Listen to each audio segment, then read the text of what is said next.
Bismillahirrahmanirrahim. Rabbi israh li sadri wa yassir li amri wa hlul 'uqdatam min lisani yafqahu qawli. Rabbi zidni ilma warzuqni fahma. Uhayyikum bi tahiyatil islamil khalidah. Assalamualaikum warahmatullahi wabarakatuh. Alhamdulillahilladzi alafna baina qulubina fa asbana bi ni'mati ikhwana wa bi ni'mati iman wal islam wa bi ni'mati al ukhuwah al islamiyah. Asyhadu alla ilaha illallah wahdahu la syarikalah wa asyhadu anna Muhammadan abdur rasulullah al-mab'utsu rahmatan lil alamin. Allahumma shalli wa sallim ala hadan nabiyil karim alladzi adal amanah wa balagha risalah wa nasahal ummah wa jahada fillahi haqqa jihadi. Fa inna asdiqal hadis kitabullah wa khairu hadi Muhammadin sallallahu alaihi wasallam wa saral umuri muhdatsatuha wa kullu muhdatsatin bid'ah wa kullu bid'atin dolalah wa kullu dolalatin finnar. Wa qala Allahu ta'ala fil Qur'anil azim, a'udzu billahi minasyaitonir rajim, la in sakartum wa azidanakum wa la in kafartum inna adzabi lasyadid. Shadaqallahul azim. Ayah bunda dan yang dirahmati Allah Subhanahu wa taala, pertama senantiasa kita bersyukur kepada Allah Subhanahu wa taala atas limpahan karunia nikmat yang telah Allah Subhanahu wa taala anugerahkan kepada kita. Nikmat iman, Islam, kesehatan, kesempatan, semua nikmat yang telah Allah Subhanahu wa taala berikan kepada kita itu, tentunya itu semuanya menjadi satu hal yang harus kita syukuri. Sebab kenapa? Sebab Allah Subhanahu wa taala masih mencintai kita untuk senantiasa kita memperbaiki amal ibadah kita. Makanya ketika Allah Subhanahu wa taala masih memberikan kita nikmat sehat, nikmat kesempatan, dan nikmat iman Islam ini, kita senantiasa nujadidul amal atau memperbaiki amal ibadah kita. Karena kita sadar bahwa setiap hari apa yang kita lakukan itu terkadang tak luput dari dosa-dosa. Maka dari itu senantiasa kita memperbaiki amal ibadah kita. Dan semua yang telah Allah Subhanahu wa taala berikan kepada kita itu, semua yang telah Allah anugerahkan kepada kita itu, kita syukuri. Sebagaimana yang telah Allah sampaikan, kalau kita bersyukur kepada Allah Subhanahu wa taala, makanya Allah Subhanahu wa taala akan menambah nikmat itu kepada kita, seperti itu. Kemudian tak lupa juga untuk selalu menyampaikan salawat dan salam kepada uswah hasanah kita, Rasulullah dan kita, Nabi Agung, Nabi besar Muhammad sallallahu alaihi wasallam. Ayah bunda yang dirahmati Allah Subhanahu wa taala, pada kesempatan yang berbahagia ini, kesempatan yang indah ini, satu hal yang perlu kita sampaikan kepada panjenengan semuanya, pada ayah bunda semuanya, berkaitan dengan keteladanan orang tua. Ketika kita mendengar kata keteladanan, maka yang ada dalam benak kita itu adalah sebuah contoh dalam kehidupan. Sebuah contoh dalam kehidupan. Kalau kita sebagai seorang muslim, banyak sekali contoh-contoh kehidupan kita ini berkaitan dengan keteladanan yang perlu kita contoh. Salah satunya adalah Nabi Muhammad Shallallahu Alaihi Wasallam, kemudian para sahabat, dan kemudian juga para ulama. Karena dengan kita mencontoh orang-orang soleh, apalagi kita bisa mencontoh Nabi Muhammad Shallallahu Alaihi Wasallam, maka hidup kita insya Allah akan terarah, hidup kita akan di jalan yang benar, insya Allah seperti itu.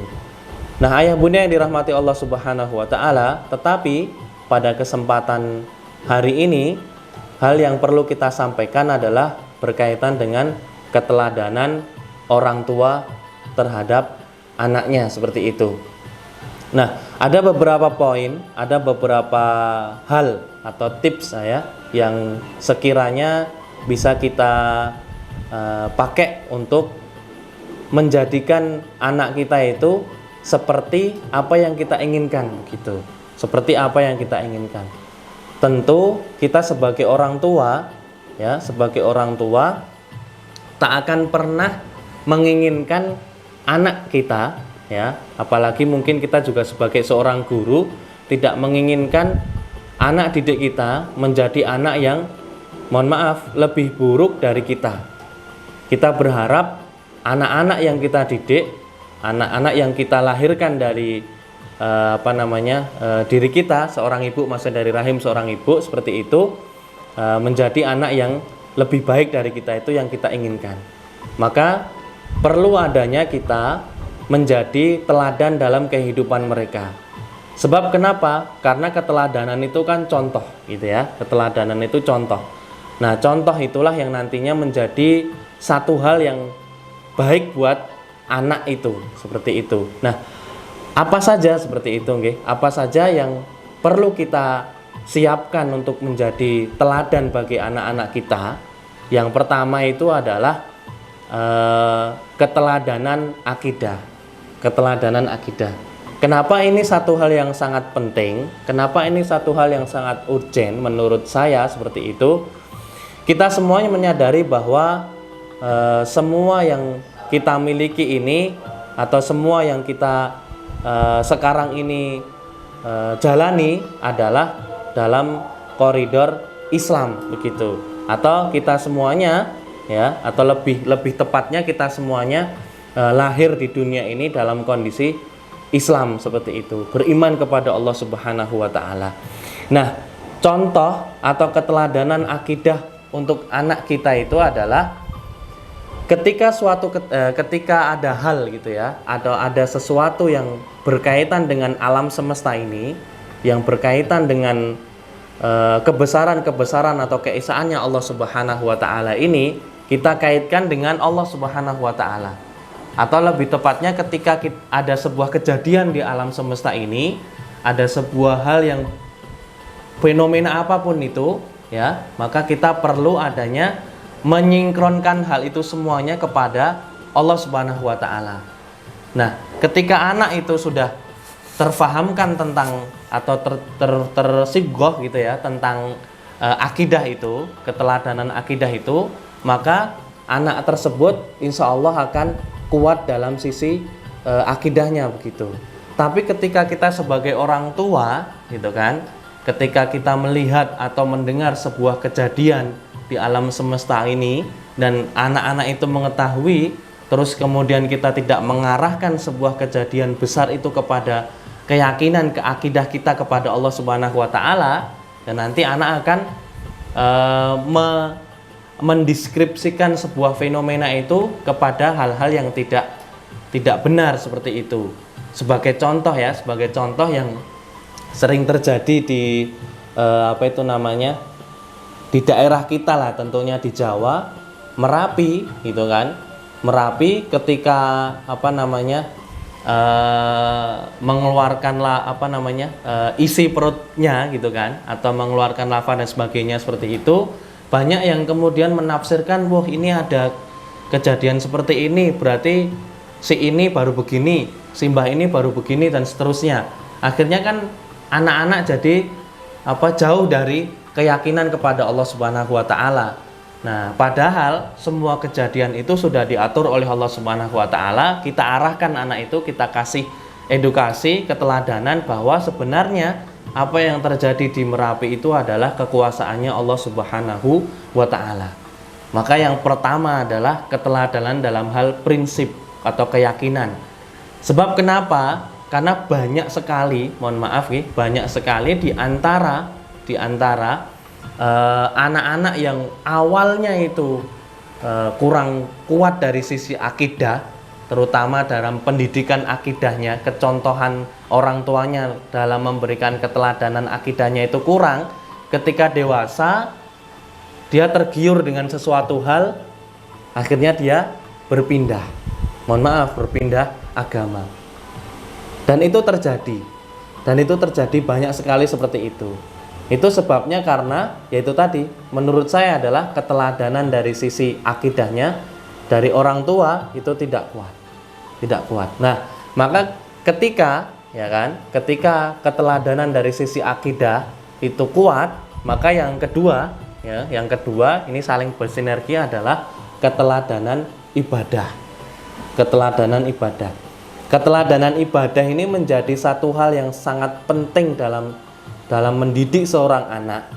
Sebab kita beribadah itu sebagaimana yang telah Allah Subhanahu wa taala firmankan, tak kutiptakan jin dan manusia hanyalah untuk beribadah kepadaku, kepada Allah Subhanahu wa taala. Nah, memberikan contoh atau memberikan keteladanan kepada seorang anak dari sisi ibadah ini adalah yaitu sesegera mungkin melaksanakan apa yang diperintahkan oleh Allah Subhanahu wa taala. Sebagai contoh begini, ketika adzan maghrib berkumandang, apapun aktivitas kita yang sekiranya itu sudah harus ditinggalkan dan ajak anak itu untuk ke masjid melaksanakan sholat berjamaah. Begitu pula dengan aktivitas-aktivitas ibadah yang lainnya. Sebagai contoh selanjutnya adalah setelah sholat maghrib membaca Quran. Maka tidak hanya sekedar sendiri-sendiri sak karepmu membaca Quran atau enggak, tapi diajak, dikasih contoh, diajak ngaji bareng, diajak belajar membaca Al-Quran bareng-bareng, sehingga anak itu merasa, oh bapak saya atau ayah saya atau bunda saya atau mama saya seperti ini loh mengajariku tentang beribadah.